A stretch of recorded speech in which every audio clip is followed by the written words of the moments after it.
আসসালামু আলাইকুম ভিউয়ার্স, আমি হচ্ছে মিষ্টি লাভার। সো কিছুদিন পর পর আমার মিষ্টি খাবার খেতে ইচ্ছে করে। তো আজকে এক ধরনের রেসিপি বানিয়েছি যেটা দোকানে মিষ্টির চেয়ে কোনো অংশে কম না। তাহলে চলেন দেখে আসা যাক কিভাবে আমি এটা প্রিপেয়ার করলাম। শুধু আমি প্রিপেয়ার করেছি বললে ভুল হবে, কারণ আমরা তিনজন মিলে এটা প্রিপেয়ার করেছি। এক রকমের রেসিপিতে বানাবো দুইটা রেসিপি, আর কনসেপ্ট ছিল দুই রকমের। আমার একটা আর আমার ছোট ভাই আতিকের, আর আমার ওয়াইফ ছিল হেল্পিং হ্যান্ড। তবে ম্যাক্সিমাম টাইমে আমি ছিলাম ক্যামেরাম্যান। আমার ওয়াইফ অ্যান্ড আমার ছোট ভাই মিলে রেসিপিগুলো বানিয়েছিল খুব সুন্দর করে। প্রথমে একটা মুরগির ডিম নিয়েছি, তার সাথে অ্যাড করেছিলাম 1 চিমটি লবণ, তার সাথে অ্যাড করেছি 4 টেবিলের মতো চিনি। আমার খুব মিষ্টি খাবার পছন্দের জন্য আজকে আমার ওয়াইফ একদম রেসিপিটা বানাচ্ছে একদম মিষ্টিময় করে। আচ্ছা, তোমার তো এত মিষ্টি খাবার পছন্দ, তাহলে তোমার মুখে একটু মিষ্টি নেই কেন? আমার সঙ্গে একটু মিষ্টি মিষ্টি করে কথা বললেও তো পারো। কি এত বড় বেয়াদবি মনোভাব? আমি কি তোমার সঙ্গে মিষ্টি মিষ্টি করে কথা বলি না? আরে থামো থামো, এদিকে তো গুঁড়া দুধ অ্যাড করতেছো, দর্শকদেরকে সেটা বলো। আর হ্যাঁ, আমরা এখানে 2 প্যাকেটের মতো গুঁড়া দুধ অ্যাড করে নিয়েছি। গুঁড়া দুধ অ্যাড করার পর এগুলো খুব সুন্দর করে নেড়েচেড়ে মিক্স করে নিতে হবে। আর এখন এটা কি অ্যাড করলে, আর এটার কাজ কি? এটা কেন অ্যাড করলে? এটা হচ্ছে সয়াবিন তেল, আর এটা ইউজ করার কারণ হচ্ছে পিঠাটা খুব সুন্দর সফট হবে। ওরে বাবা, বেকিং পাউডার অ্যাড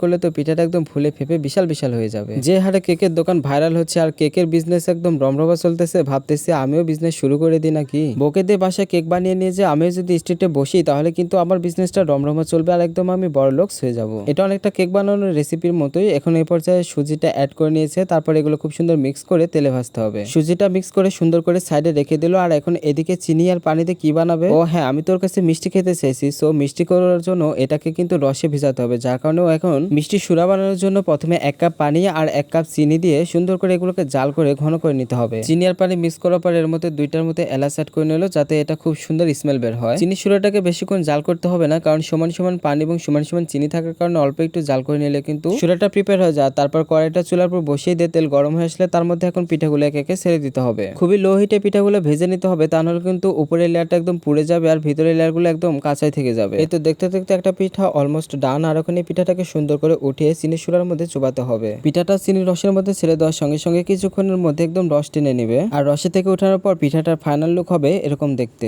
পিঠাটার কালারটা যেমন আসছে না, দেখে একদম খেতে ইচ্ছা করতেছে, তাই না? এবার পিঠাটাকে খেয়ে দেখার পালা, দেখা যাক ঠিক কেমন হয়। পিঠাটা তো একদম রসে ভরপুর আর এত সুন্দর সফট হয়েছে, মুখে দিলে একদম গলে যাচ্ছে। পিঠাটা একদম খেতে কি বলবো, আর পান্তুয়া এবং ছানা জিলাপির মতো একদম খেতে। আপনারা যদি বাসায় একবার ট্রাই করেন, তাহলে কিন্তু আর বাজার থেকে এগুলো কিনে খেতে হবে না। শুরুতে আপনাদেরকে বলেছিলাম এক রকমের রেসিপিতে 2 রকমের রেসিপি বানাবো। সো আরেকটা রেসিপি এখন প্রিপেয়ার করা হচ্ছে। সুজির যে টেক্সচারটা তৈরি করা হয়েছিল, তার মধ্যে আরো কিছু সুজি অ্যাড করে এটা শক্ত করে তৈরি করে নেওয়া হয়েছে। তারপর হাত দিয়ে বিস্কুটের মতো শেপ করে তেলের মধ্যে দিয়ে এগুলোকে মচমচে করে ভেজে নেওয়া হচ্ছে। আর এগুলো খেতে একদম বেকারি বিস্কুটের মতো খেতে হবে, কারণ এগুলো কিন্তু বিস্কুটের মতো করে প্রিপেয়ার করা হয়েছে। আমার ছোটবেলা আমাদের বাসায় সুজি দিয়ে এভাবে অনেক বিস্কুট বানানো হতো, কিন্তু এখন অনেকদিন পর আবার মনে হয়েছে, যার কারণে আজকে আবার এটা আমি প্রিপেয়ার করলাম। আমাদের এই 2টা রেসিপি আপনাদের দেখতে ঠিক কেমন লাগলো কমেন্টস করে অবশ্যই জানাবেন। আর আপনারা কবে ট্রাই করতেছেন অবশ্যই কমেন্টস করে জানাবেন, এবং আমাদের ভিডিওটা বেশি বেশি দেখবেন।